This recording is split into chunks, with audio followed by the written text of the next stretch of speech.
সাংসদ পুঁজিৰ কেলেংকাৰীৰ সন্দৰ্ভত অজিত ভূঞাৰ সংবাদমেল ষড়যন্ত্ৰৰ অভিযোগ তুলি সৰব হ'ল অজিত কুমাৰ ভূঞা সাংসদ পুঁজিৰ ধন সাংসদে খৰচ কৰিব নোৱাৰে আঁচনিখন কাৰ্যকৰীকৰণৰ বাবে মাত্ৰ পঠিয়াবহে পাৰে মই ৩-৪খন চৰকাৰৰ মুখ্যমন্ত্ৰীৰ বিৰুদ্ধে যুঁজ দিয়া মানুহ বুলিও উল্লেখ কৰিছে অজিত কুমাৰ ভূঞাই মোৰ বিৰুদ্ধে বহু গোচৰ ৰুজু হৈছে এনকাউণ্টাৰৰ সন্মুখীন হৈছিলোঁ ৪-৫ বছৰ জেলো খাইছোঁ এতিয়া আৰু হিমন্ত বিশ্ব শৰ্মাক ভয় কৰাৰ প্ৰয়োজন নাই সময়ত সকলো স্পষ্ট কৰিব বুলি সংবাদমেলত মন্তব্য অজিত কুমাৰ ভূঞাই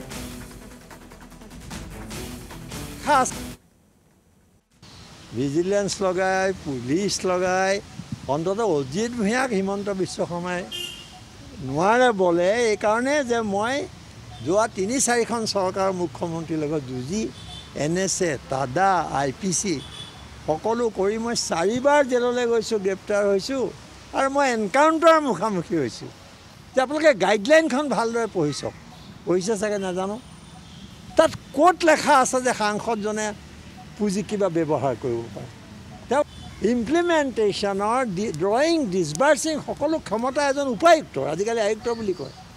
গতিকে যা উপাধিৰ যিজন DC আছিলে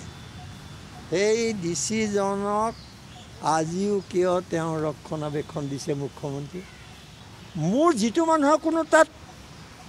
ভূমিকাই নাই মই কেৱল এখন ৰিকমেণ্ড কৰোঁ তাৰ বাহিৰে মোৰ কোনো কাম নাই আপোনালোকে এখন আকৌ পঢ়ি চাওক মই কৈছোঁ সেইকাৰণে মোৰ ক'বলগীয়া আছে মই আপোনালোকক ক'ম ষড়যন্ত্ৰমূলকভাৱে এইটোতো কৰিছেই আৰু ময়ো